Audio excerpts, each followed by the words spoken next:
This is I Read Old Media. Today we have Reader's Digest from June 1993. The price on the front is $2.15. The article is titled, Does Oliver North Tell the Truth? And it's located on page 75. Does Oliver North tell the truth? He became a hero to millions because he seemed to be a straight talker. Those who worked with him know another side.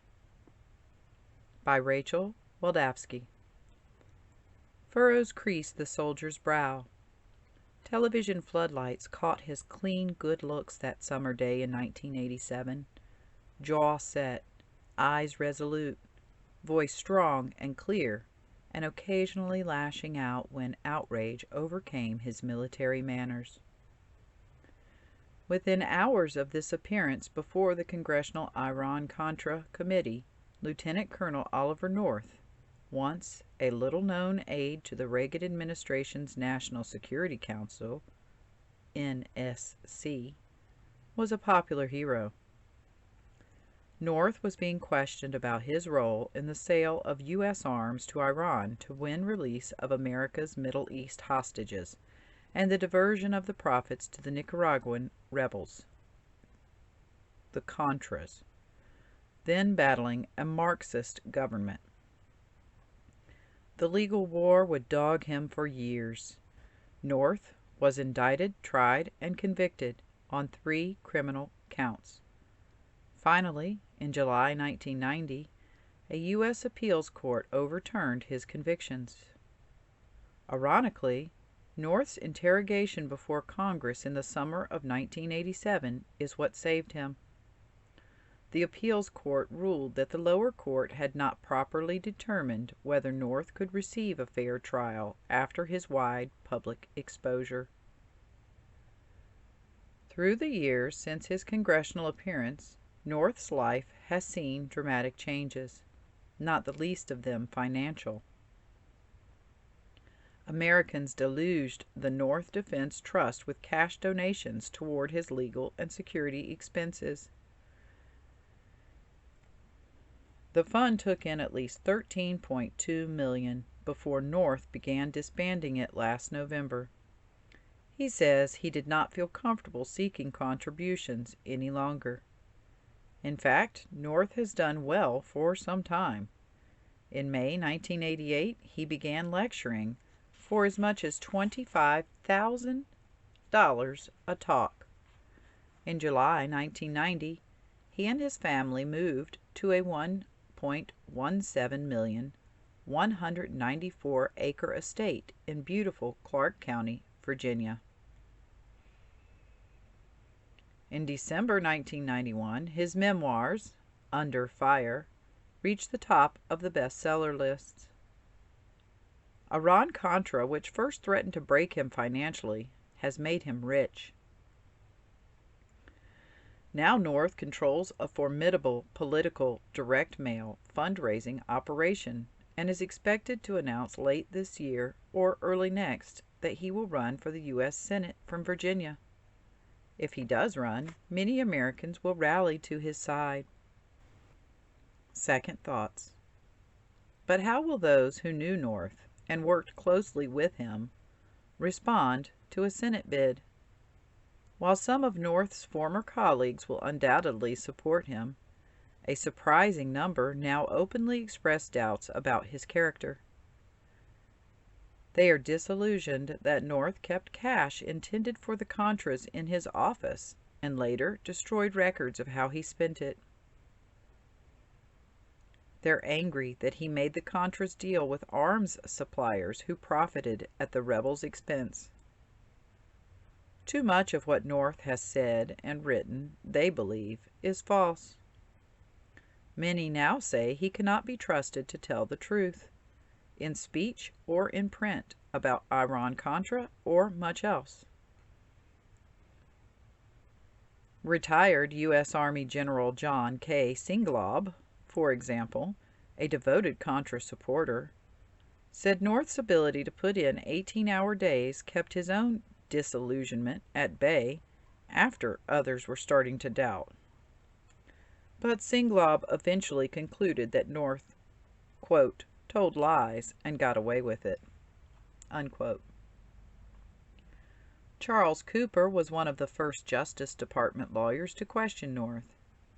There were no indicators in his demeanor or anything else suggested that he was not being truthful, Cooper says. But Cooper's ultimate verdict? In his testimony before Congress, Cooper declared that, despite North's open face and his marvelous way with words, he could not be believed, even under oath. Recently, the Digest interviewed North about accusations of dishonesty. Here are some of the issues in question. After the United States invaded Grenada in 1983, North, then an aide to the NSC, National Security Council, told friends, including political activist Jack Wheeler, a fascinating story. He had joined President Reagan in the White House living quarters to watch on television as U.S. medical students evacuated from Grenada, landed back home, and kissed the soil. North said the president put his arms around him and declared, "I told you not to worry. You can trust Americans." He told this story in compelling and minute detail, says Wheeler. Everybody cried. Yet former Reagan spokesman Marlin Fitzwater says North was never in the living quarters, and on that day he did not see the president at all.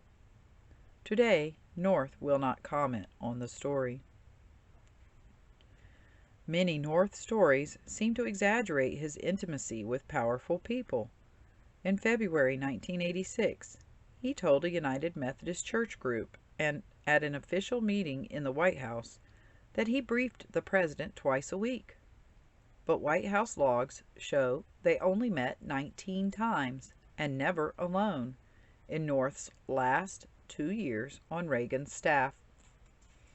In his book, North tells a story about former National Security Advisor Judge William P. Clark.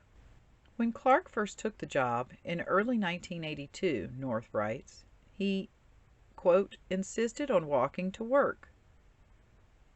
North adds, I was finally able to convince him that in light of the terrorism threat, he ought to consider a more secure form of transportation, unquote. Clark tells Reader's Digest he did walk to work in 1981 when he was Deputy Secretary of State, but during a U.S. crisis with Libya that year, the State Department put a stop to it. I didn't know Ollie North then, Clark says. Told of Clark's denial, North says he, quote, could be wrong, unquote, but is, quote, 99% sure, unquote, of his story. In his book, North claims that in meetings with his lawyer and himself, H. Ross Perot urged him to say that President Reagan had no knowledge of Iran-Contra and promised to, quote, take care of his family, unquote, should North go to jail. Quote, he thinks money can buy everything, unquote, North writes contemptuously. To refute this story, Perot has made public a tape of a phone conversation he had with North in the same time period. In that tape, Perot offered financial help, but asked North only to, quote, tell the truth, unquote. Perot specifically told North that as Reagan appeared to want, quote, everybody to tell everything, unquote, North should not be an, quote, Iron Man, unquote, or, quote, protect anybody, unquote. North and his lawyers stand by North's account of the meetings with Perot nonetheless. Some of North's colleagues, such as former NSC consultant Michael Leedon, think North deluded himself and, quote, had trouble distinguishing between what was true and what he wished to be true, unquote. Ed Juchowinitz former Assistant Deputy Director of Operations for the CIA puts it differently. Quote, "He's a big fox. He's very, very crafty. He can lie his way out of anything." Unquote. Adds David Major, former Director of Intelligence and Counterintelligence at NSC, quote, "I've been an FBI agent for 23 years. If I can't tell you something, I say, I can't tell you. But if North didn't want you to know, he might tell you something that wasn't true." Unquote. Never invited. In his testimony and in his book, North has consistently claimed that virtually all his most controversial actions were approved by CIA Director William J. Casey. For each authorization, North declines to name a witness. Casey cannot respond. He died in May 1987, 2 months before North's testimony. North said nothing publicly about Casey's involvement in Iran-Contra while he was alive. What a living man says a dead one told him in the absence of witnesses can never be proved or disproved. In his book, though, North tells stories about Casey that can be checked. Starting in early 1986, North had official encryption devices called KL-43s to translate sensitive communications into code. He says Casey had the devices sent to his office. In fact, the machines were sent at the request of Kenneth de Graffenfried, then Special Assistant to the President and Director of Intelligence Programs. Asked about this now, North says, quote, "I wouldn't say it wasn't Ken's idea," unquote, but adds that Casey must have intervened for him to have received the machines.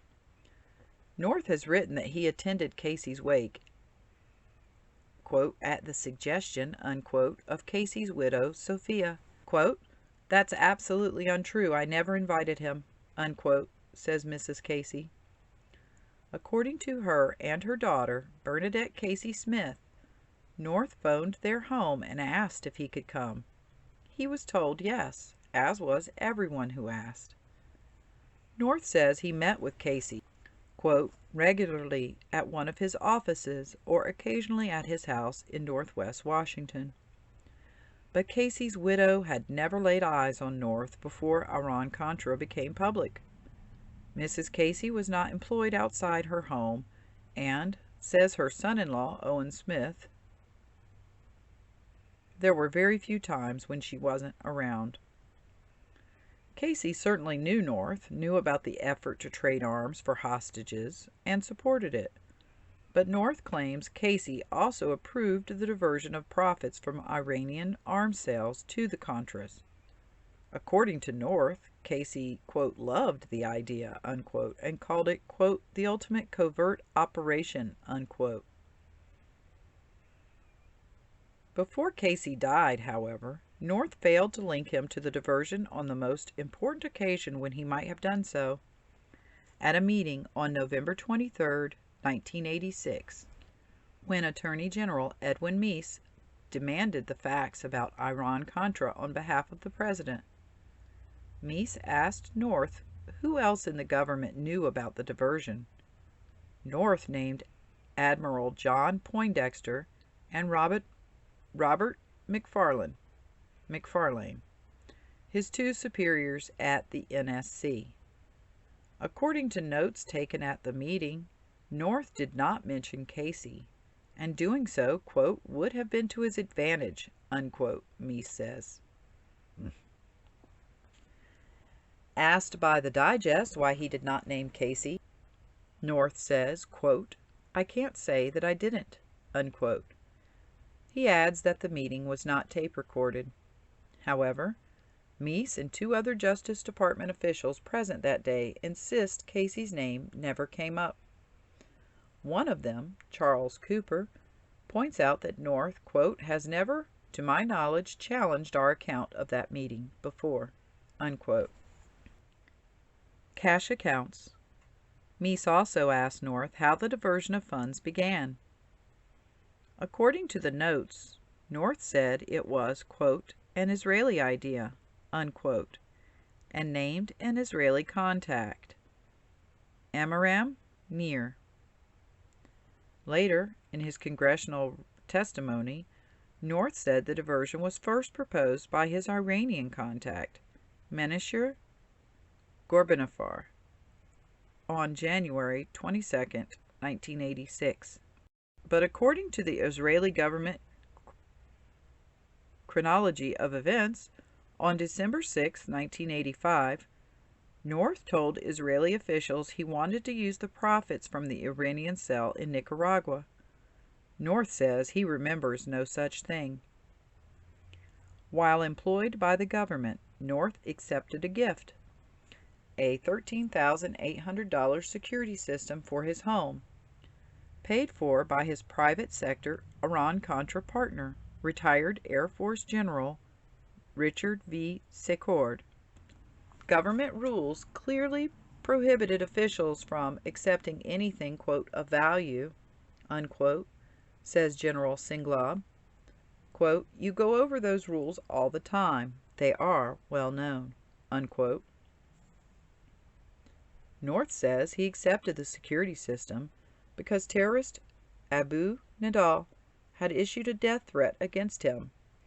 When the Iran-Contra scandal broke, North prepared backdated letters to make it look as if he had paid. After the falsified letters were exposed, North called them his, quote, grossest misjudgment, unquote. But some of his former colleagues are more disturbed that North kept cash and traveler's checks from Contra accounts in his office safe.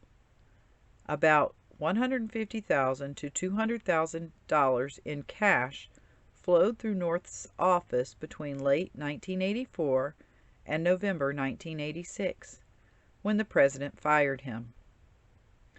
The cash was delivered to North by Secord. The traveler's checks totaled about $100,000 over the same period. North cashed some of the traveler's checks at the grocery store, at the cleaners, and for other personal uses. North says he cashed them to reimburse himself for official expenses, even though the NSC had a standard process for reimbursing expenses. North was found guilty of no criminal offense with regard to the checks.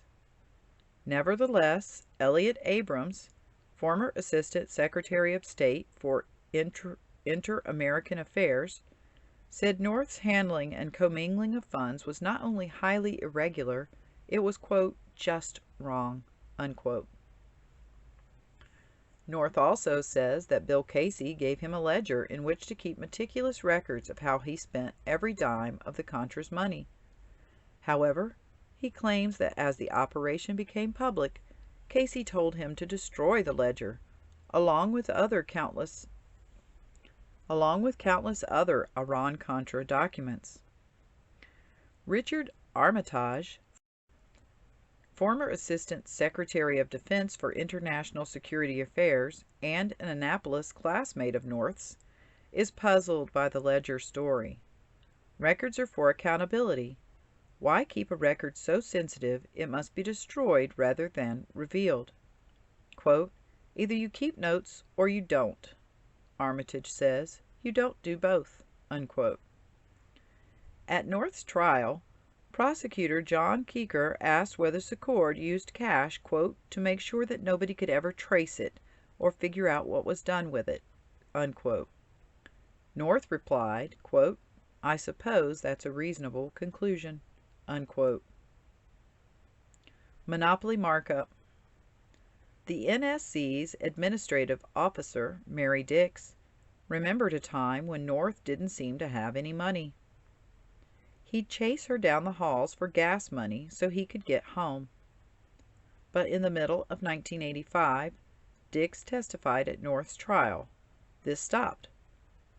And in early October, North paid $8,038 in cash for a used car he bought at Coons Pontiac in Vienna, Virginia. Secord's financial records show that he gave North a total of $12,000 in cash during the previous 2 months. But North testified the cash for the car came from a steel box he had bolted to the floor of his closet. North said the box contained a cash, quote, family fund, unquote, he had started with part of an insurance settlement he had received after a car accident in the 1960s. Every Friday night thereafter, he said, I would take my change out of my pocket and put it in that steel box. By mid-1985, it contained $15,000.